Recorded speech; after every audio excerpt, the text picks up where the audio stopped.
Hello, my dear students. Today I am going to teach you a poem written by Jayanta Mahapatra. Down at Puri, Jayanta Mahapatra was an Indian poet. He was the first Indian poet to win Sahitya Academy Award for English poetry.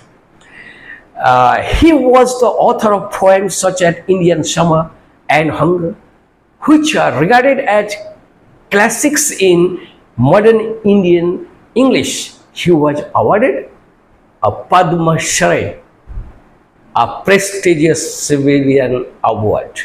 Now, here in this poem, we will read and we will understand his literary, his technique, how he is jotting down or composing the poem. Now, one by one, we will learn the lines and understand the poem. This poem, Down at Puri. This poem, Down at Puri, in the poem Down at Puri, Jayanta Mahapatra described religious significance of the holy city Puri, which is situated in Odisha. At the same time, he also reveals the reality of the place by depicting the disparity present in the pious and religious land of Puri. वो पुरी के उस religious land में जो disparity है उसके बाद, but this poem is very depth, उसका एक डेप्थ मीनिंग है.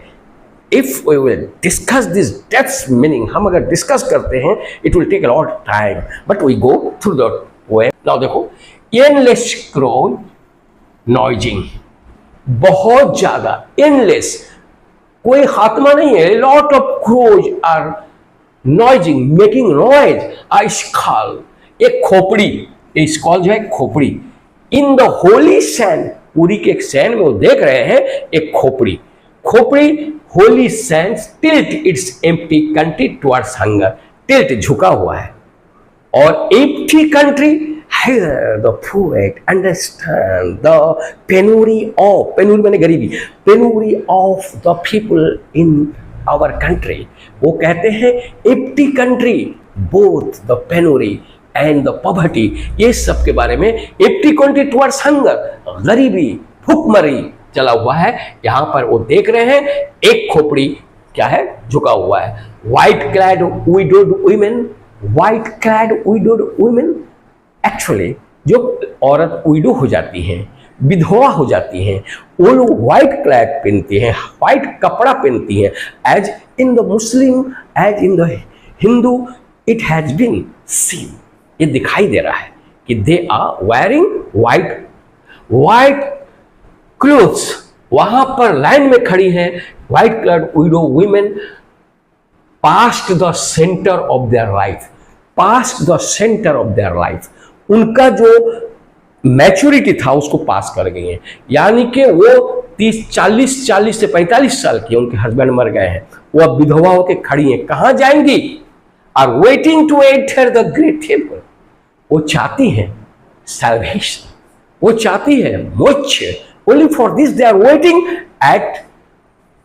To enter the great temple. Here great temple is the temple of Jagannath. They think this is the gate of the heaven where they will pass. They would like to see him. There is a lot of, not one or two, they are austere eyes. Here the austere eyes rejecting one's own interest. Austere eyes जो है पूरा मायूस आंख, वो आंख जो reject कर दिया है उसका अपना इंटरेस्ट को. Because the women, those are standing over there, they are widow, वो लोग विंडो है. विडो होने के नाते उनका कोई अपना चॉइस और नहीं है. वो रिजेक्टिंग कर दी है अपने ओन इंटरेस्ट को. और उनका staring like those caught in the net, वो देख रही हैं. Stare, look at a stress, टकटकी लगा के देख रही हैं. Staring like those caught in a net, जैसा नेट में पकड़ा गया हुआ एक मछली हो, एक घोंगा हो, जिस तरह वो तड़पता हुआ देख रहा है, ये लोग भी देख रही हैं। Hanging the down shining stand of faith. Hanging, ये सब किस पर है हैंगिंग? एक फेथ पर। That we have to be go and pass this life to the great life, that means the life of heaven। वो वहां पर hanging by the down shining strand of faith, वो सिर्फ फेथ पर है, यानी कि यकीन पर। the fell early light catches। अब the fell early light, सुबह का जो लाइट है, लाइट जो है कैच कर रहा है, ये मॉर्निंग का बात है, सुबह का लाइट कैच कर रहा है। Fail early light catches ruined leprous cells leaning against one another।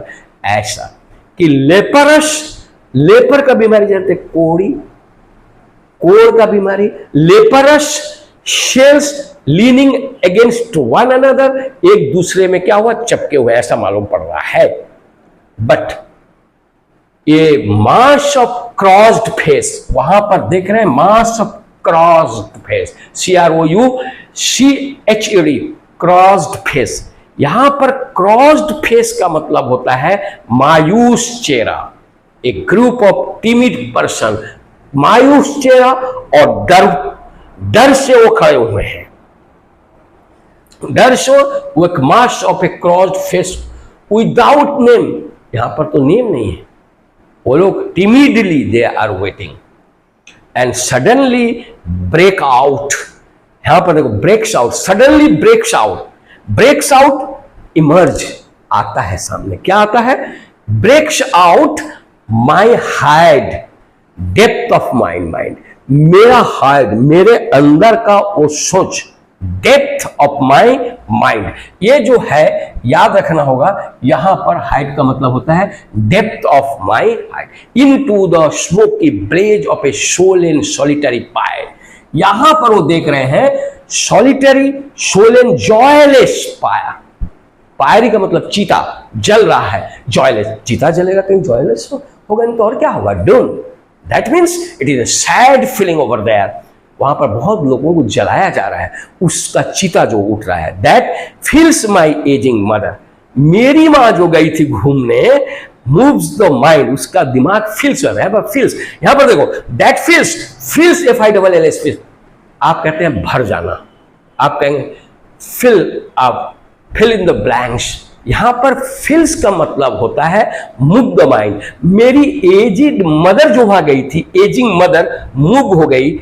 Her last wish to be cremated here, वो आखिरी अपना इच्छा जताती है कि मुझे अगर मरने के बाद में मैं मर जाऊं तो मुझे घर में नहीं, इधर उधर नहीं गाड़ना या नहीं जलाना। Here my dear son, you bring me here, और यहीं पर लाके क्रिमेटेड कर दे। क्रिमेटेड यहां पर जला देना, यानी कि मुझे, मेरे शव को यहां पर जलाना। Because the land is holy, it is according to the faith of Hindus, the land of Puri is holy. Here twisting uncertainty like light on the shifting sand। अचानक मेरा माइंड ट्विस्टिंग हो गया, बदला, कैसा? Like the shifting uncertainty like a light on the shifting sand, जैसा एक light shift होते चला जा रहा है, मेरा दिमाग उसी तरह वहां से हट गया। That means the poet's mother wished that after her death she will be cremated over here। Here the thoughts, poetic feelings shifting करते चला गया, आस्ते आस्ते हट गया।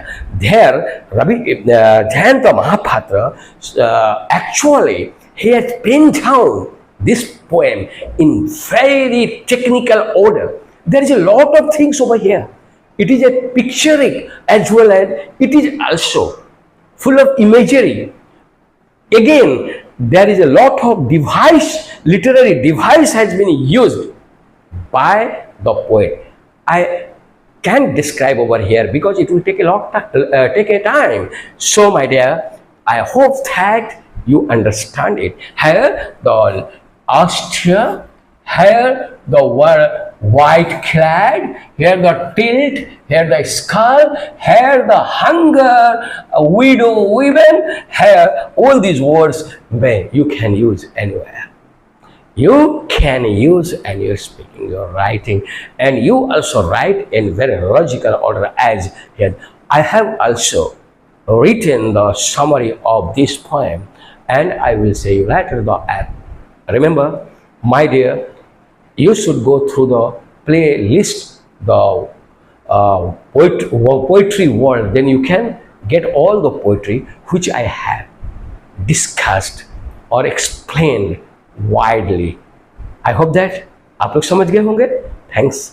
अब देखिए कि इस पोइट्री को मैंने पढ़ाने के बाद में उम्मीद होता है कि आप समझ जाएंगे. ये जयंत महापात्र का एक बेहतरीन पोइट्री है. ये अभी जो है ये CC1 यानी कि ग्रेजुएशन के पहले पार्ट में फर्स्ट ईयर के यानी कि फर्स्ट सेमिस्टर का ये पोइट्री है, और दूसरे बोर्ड में भी ये पोइट्री है. आप इसको पढ़िए और समझिए. Thanks a lot.